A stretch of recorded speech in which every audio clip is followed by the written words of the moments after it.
What a superb movie 2015's The Invitation is.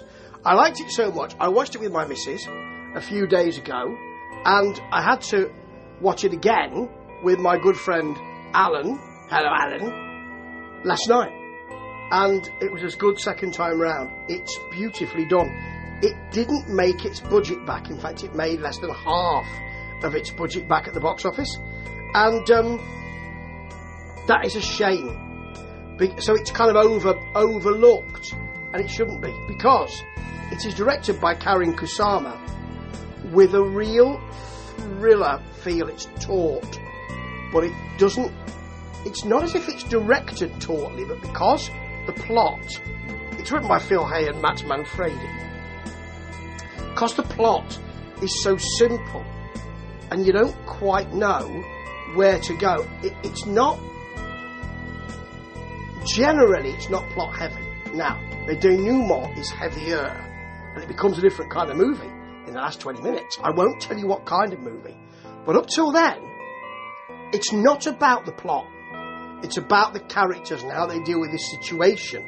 Now, let me tell you what the setup is. Will, played by Logan Marshall Green, with well, I'll tell you more about his performance in a minute, is or was married to Eden, played by Tammy Blanchard, with a sort of lots of money, valleys, I'm up for the next emotional head-clearing, religious thing I can do. Now, they were married, but something happened in their relationship. Their son died. They blamed themselves. They might have blamed each other. They're no longer around together. But she has married again to David, played by Michael Huisman, with a kind of feeling that everything he does is not real. It's all false and fake. He's a music producer. She's got loads of money, and he is now with a new woman, and Kira, and they've been invited to his ex-wife and new husband's house. They've not been seen, the ex-wife and the new husband, for 2 years. They've been in Mexico. And he is invited to a gathering. The invitation, he's invited to the house. The invitation, I'll tell you in a minute, is something else entirely. And it's odd for him to go back to the house that he was married, where he was married to Eden. It's her, as she said, there was a lot of money in her family. It's a nice house.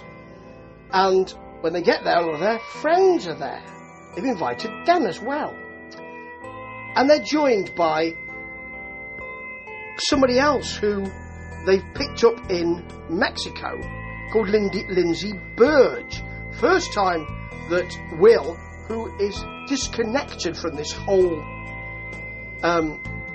gathering and on tenterhooks and wary the whole time.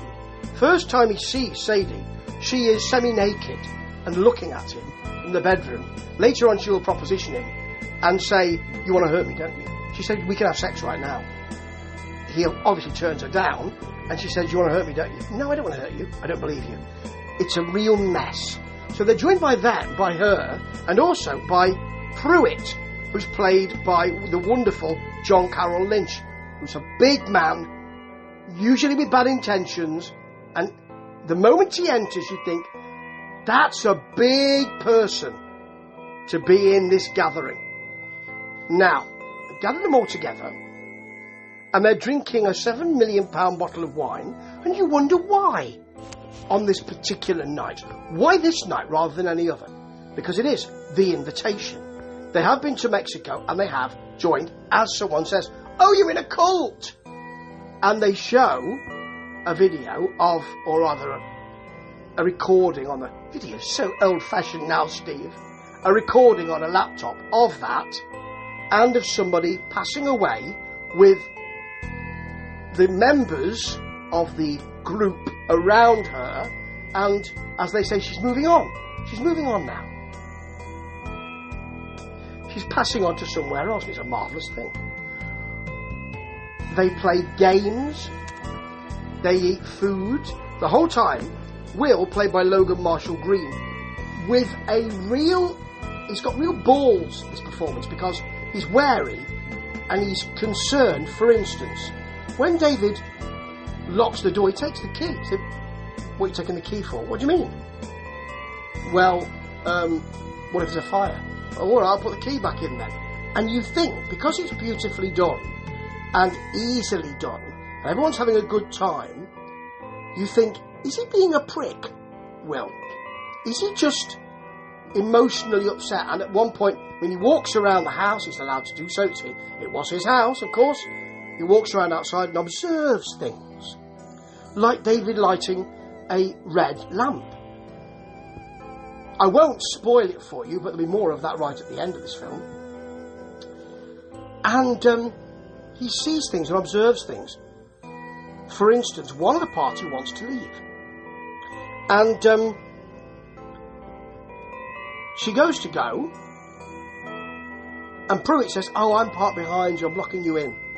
So he lets her out, and Will is watching this. And then he says, oh, there's something I need to tell you. Oh, goes back to see her. And it's all behind a wall. And then he's stopped by David. So you wonder what's happening here. He believes something is happening. But he might just be being angry that Eden is saying, look, this cult or this religious group or this group tells you that you can let go of your upset and your anger and your fear and your hurt, and you can let go of that. And Will doesn't want to do that. And Logan Marshall Green, as Will, allows us to see all the anger and the upset and the wariness and the I don't want to take part in this, which might make him look like a dick. At one point he breaks down and he's emotional about all this. And that's wonderful too. He never forces anything, and that's the great thing about this film. It never forces anything. You can make up your own mind for 90% of this movie until you get to the denouement. I won't say what it is, but for 90% of this movie you're thinking, okay, why are they here? Are they trying to convert them? Is this just a hello? Are they really saying that, well, we're forgetting about the child's death now? Is it to try and upset Will? What is it for? It's easy and beautifully done, smooth, gorgeous ensemble performances. It's a thriller, but not your usual kind of thriller. There's no bangs and crashes, not many. The lead up to any bangs and crashes is calm and lovely, well acted, makes you think. It never says, here's what I want you to think, which so many movies do these days. It says, what do you think? You can make up your own mind about this. Don't mind. Just tell us what you're thinking. I'm going to give you some things, and really, it's ambiguous. You can tell us what you think. And that will provide you with something which left my friend Alan literally open-mouthed. And very few movies do that as well. It is a gem. It came out almost 10 years ago. It's overlooked. It's on Amazon. Have a look at it. You won't need to pay for it. But you will need to pay for Amazon, yes. You won't need to pay for this movie as well. It's a little thing that Amazon do, isn't it? But not this movie. This one's free. And you know what? It's fabulous as well. It's an overlooked gem. It's a thriller. It's called a horror, but it's not really. But as a thriller,